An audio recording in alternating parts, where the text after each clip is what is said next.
चलिए खबरों की शुरुआत करते हैं, जहां प्रदेश में बजरी खनन को लेकर राज्य सरकार और आम जनता को सुप्रीम कोर्ट से बड़ी राहत मिली है।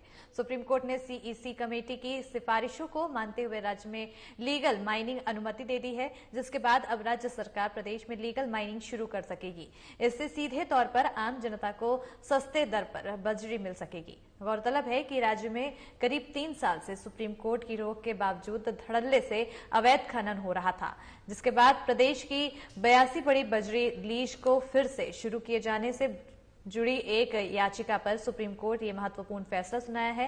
बजरी खनन से रोक हटाने के बाद अब करीब 4 साल के बाद बजरी खनन की गतिविधियां फिर से शुरू हो सकेंगी। और आपको बता दें कि सुप्रीम कोर्ट में 26 अक्टूबर को बजरी खनन मामले पर सुनवाई हुई थी और उस दौरान अदालत ने अपना फैसला सुरक्षित रख लिया था। सुप्रीम कोर्ट में justice Nageshwar Rao, justice BR Gavai, justice BB Nagarathna की पीठ के समक्ष ये मामला फैसले के लिए सूचीबद्ध रहा। वहीं बजरी लीज खातेदारों की ओर से भी भविष्य में वैध खनन किए जाने को लेकर सहमति जताई गई थी।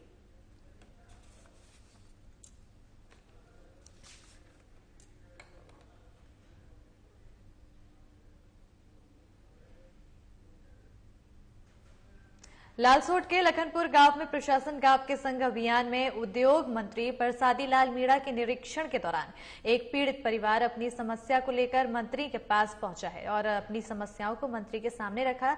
इस दौरान उद्योग मंत्री परसादी लाल मीणा और प्रधान नाथूलाल मीणा ने पीड़ित को डांडस बंधाने की बजाय पीड़ित को धक्के मार के कैंप से बाहर निकलने कर दिया है और कहा कि आपको बता दें कि 18 सितंबर 2019 को मीठालाल मीणा के जवान बेटे को 2 लोग लोहे का काम करवाने का आश्वासन देकर बहला फुसलाकर महाराष्ट्र ले गए थे। इसके बाद फोन पर उनके बेटे ने बताया कि गांव जाने की बात करने पर 2 लोग द्वारा जान से मारने की धमकी दी गई है। इसी को लेकर पीड़ित पिता मीठालाल ने बताया कि 2 नवंबर को बाद जब उसकी अपने बेटे से उसकी बात भी नहीं हुई, उसी को लेकर पीड़ित पिता ने लालसोट थाने में मामला भी दर्ज करवाया था, लेकिन पीड़ित का कहना है कि अभी तक पुलिस प्रशासन ने इस पर कोई कार्रवाई नहीं की है। आपको बता दें कि इस घटना को लेकर पूरा पीड़ित परिवार सदमे में है और इसी घटना को लेकर पीड़ित परिवार ने राजस्थान सरकार के उद्योग मंत्री परसादी लाल मीणा से उम्मीद करते हुए अपनी आपबीती सुनाई और मदद के लिए हाथ फैलाया। इतना ही नहीं, पीड़ित पिता ने मंत्री के पैर भी पकड़े, लेकिन सत्ता में चूर मंत्री को पीड़ित परिवार पर जरा भी रहम नहीं आया और मदद के बजाय उन्होंने पीड़ित परिवारों से धक्के मारकर बाहर निकाल दिया। मैं एक समाज सेवी रहा हूं हमेशा और मेरा काम समाज सेवा करना है, कोई भी हो, चाहे वो लालसोट सिटी के अंदर हो या गांव में हो। तो एक पीड़ित परिवार जिसका बेटा 2 साल से गुम था, 2-2.5 साल से, उनकी जब मैंने सूचना मेरे पास किन्हीं लोगों ने बताया कि इस तरीके से, तो मैं मदद के लिए पहले उसकी जानकारी लेने के लिए उसके घर गया। तो उस पीड़ित परिवार ने, बेचारे बूढ़ा रोने लग गया। तो उसने मेरे से कहा कि साहब आज मंत्री जी आएंगे कैंप है लाखनपुर में और आप हमारे साथ वहां चलें। तो मैं उनके साथ चला गया था। मुझे भी उम्मीद थी कि मंत्री जी से रूबरू होकर इनकी कुछ कहेंगे हम और रिक्वेस्ट करेंगे मंत्री जी से और मंत्री जी इनका कुछ काम करेंगे, क्योंकि बेटा गुम है, जिसका बेटा गुम है तो वो कहाँ जाएगा मंत्री जी। लेकिन मुझे पता नहीं था, मंत्री जी का एक अलग ही एटीट्यूड देखने को मिला। वहां पर बूढ़े बाप ने जो जिस प्रकार से उनके चरण स्पर्श करने लगा तो उनको हटाया, दुत्कारा, साथ में मुझे भी उन्होंने तू में से बात की। लेकिन खैर ठीक है, मेरे तक तो कोई, लेकिन उस बूढ़े बाप को कम से कम मंत्री जी को इस तरीके के बर्ताव नहीं करना चाहिए था उसके साथ। मुझे भी बहुत बुरा लगा। साथ ही साथ बेटा हमारा बुद्धि प्रकाश, मैं गरीबी स्थिति में तैयार केस आबानेरी प्याला के साथ में भेज दियो कुमावा के लिए। वो कहीं चीन के अंदर काम करावा के लिए ले गई और ले जा 3 महीना काम करा और दिवाली पे मैंने क्यों बेटा आजा, बोले पापा आऊंगा, बढ़िया केस पीसा को दे रही हो जे आऊँ कहाँ से। मैंने केस के भाई तुम्हारा भेज, बोले को दिवाली बाद में भेजूंगा। दिवाली बाद में दिवाली आई 27 तारीख, नवंबर 3 तारीख के दिन 2019 नवंबर 3 तारीख के दिन गायब कर दिया और 2019 नवंबर 2 तारीख के दिन रात को 11 बजे तक हमारी बात ही। 3 तारीख को कोई बात को नहीं पाई हमारे बच्चा से, आज तक भी हमारे बच्चा से बात को नहीं पाई।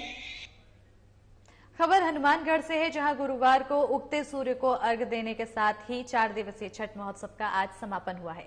छठ पूजा समिति की ओर से जंक्शन में चुंगी नंबर 8 ITI कॉलोनी में छठ महोत्सव और भजन संध्या का आयोजन किया गया। इस मौके पर आयोजित कार्यक्रम के मुख्य अतिथि जिला कलेक्टर नथमल डिडेल, नगर परिषद सभापति गणेश राज बंसल ने रिबन काटकर महोत्सव का शुभारंभ किया है। इस मौके पर अपने संबोधन में जिला कलेक्टर नथमल डिडेल ने छठ पर्व की सभी पूर्वांचल वासियों को बधाई देते हुए कहा कि इस पर्व के मौके पर हमें ये संकल्प लेना चाहिए कि हर व्यक्ति कड़ी मेहनत करे, अपने आने वाले त्योहारों और पर्वों को मिलजुल कर हर्षोल्लास के साथ मनाए, सभी प्रकार की सावधानी बरते जिसमें किसी भी प्रकार की घटना न हो। जिला कलेक्टर ने कोविड-19 वैक्सीनेशन से वंचित नागरिकों से जल्द वैक्सीनेशन करवाने की अपील करते हुए कहा कि कोरोना से बचाव के लिए टीकाकरण जरूर करवाएं। जिला कलेक्टर ने इस आयोजन के लिए छठ पूजा समिति को बधाई देते हुए कहा है कि उन्होंने इसकी एक शुरुआत की है, भविष्य में इस आयोजन को बड़े स्तर पर किया जाएगा।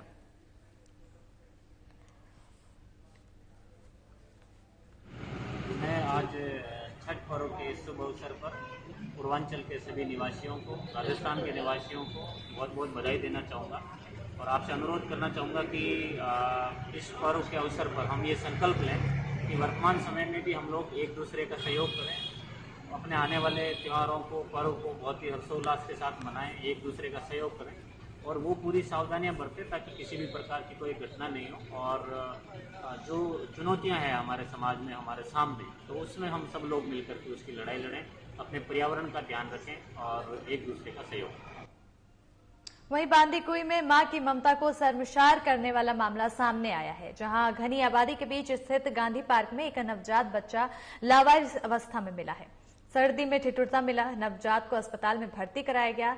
बाल रोग विशेषज्ञ डॉक्टरों ने नवजात को जांच के बाद प्राथमिक इलाज शुरू कर दिया गया है। इसके बाद बच्चा पूरी तरह स्वस्थ बताया जा रहा है और पुलिस ने भी अस्पताल पहुंचकर मामले की जानकारी ली है। अब पुलिस नवजात के परिजनों की तलाश में जुट चुकी है और इसके लिए पुलिस CCTV की मदद भी ले रही है। बता दें कि कोई सुराग मिल सके, वहीं पुलिस ने जिला बाल कल्याण समिति को भी इसकी सूचना दे दी है।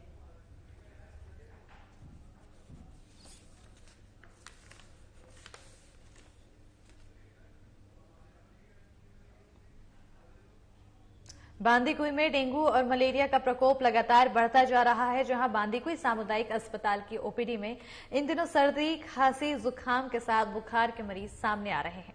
बुखार के मरीजों में मलेरिया और डेंगू के मरीजों की भी लगातार पुष्टि हो रही है, लेकिन प्रशासन डेंगू को कंट्रोल करने में नाकाम साबित हो गया है। राजस्थान की इस धरती में डेंगू का प्रकोप इतना भयंकर छाया हुआ है और उसमें इस बांदीकुई की देवनगरी भी शामिल हो गई है।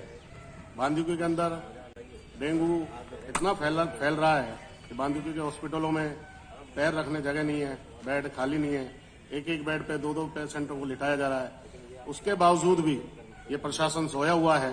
नगर पालिका प्रशासन, जो कि नगर पालिका नहीं नरक पालिका बना हुआ है, उसको ये चाहिए कि गली मोहल्ले गाँव में छिड़काव करे, कीटनाशक का छिड़काव करे और प्रशासन को भी देखना चाहिए कि डेंगू इतना फैल रहा है तो एक्स्ट्रा टीम लगाए। वहीं राज्य सरकार की ओर से 14 नवंबर से जारी शुद्ध के लिए युद्ध अभियान के दौरान फूड इंस्पेक्टर PC जैन द्वारा एक दुकानदार से 10,000 रुपए की रिश्वत लेते धरा गया है।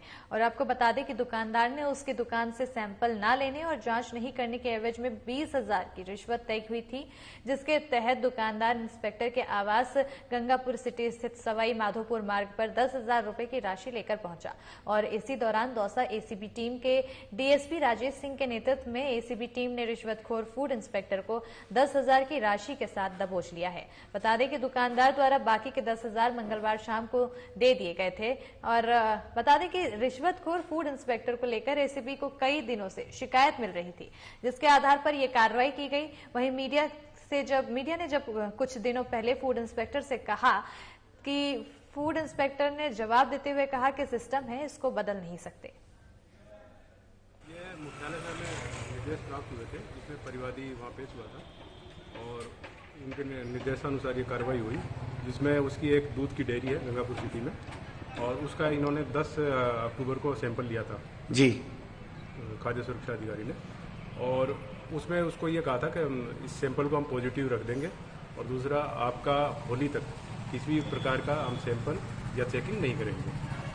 इसी के पेटे उन्होंने 20,000 में एक बात तय हुई थी, जिसमें 10,000 उन्होंने कल सत्यापन के वक्त राशि प्राप्त कर ली थी और आज सुबह 8 बजे करीब उनको 10,000 रुपये लेते हुए हमने ट्रैप किया। वहीं देसुरी उपखंड क्षेत्र की ग्राम पंचायत आना के बेराबड़ा अरट पर जाने वाले रास्ते पर हुए अतिक्रमण को हटाने की मांग लगातार की जा रही थी, जिसको लेकर मांगीलाल चौधरी ने राजस्थान संपर्क पोर्टल पर 181 नंबर पर ऑनलाइन शिकायत दर्ज कराई थी, जिस पर एक्शन लेते हुए देसुरी उपखंड अधिकारी राजलक्ष्मी गहलोत, तहसीलदार कैलाश इनानिया के निर्देश अनुसार कार्रवाई की गई है। जहां आना ग्राम पंचायत के RI किशोर मालवीय ने कोटड़ी पंचायत हल्का के पटवारी महेंद्र कुमार के साथ मौके पर अतिक्रमण दस्ते के साथ पहुंचकर वहां मौजूद अतिक्रमण को JCB से हटाया है। इस दौरान प्रशासन मुस्तैदी के साथ मौजूद भी रहा। वहां राजकीय उच्च माध्यमिक विद्यालय नवीन भवन सिरोही में आयोजित 65वीं राज्य स्तरीय हॉकी खेलकूद प्रतियोगिता का उत्साह जोरों पर है। खिलाड़ी खेल मैदानों पर अपना दमखम दिखा रहे हैं। प्रतियोगिता सचिव और प्रधानाचार्य कमला सिंह के अनुसार मैच नवीन भवन खेल मैदान और अरविंद पैवेलियन के दोनों मैदान में खेले जा रहे हैं। बता दें कि प्रतियोगिता के दूसरे दिन मैदान नंबर 1 राउमावी नवीन भवन सिरोही पर पहला मैच बाड़मेर वर्सेस टोक के बीच खेला गया है, जिसमें टोक ने 6-0 से जीत दर्ज की है। वहीं दूसरा मैच श्रीगंगानगर वर्सेस डोंगरपुर के बीच खेला गया, जिसमें श्रीगंगानगर 23-0 से जीत गया है।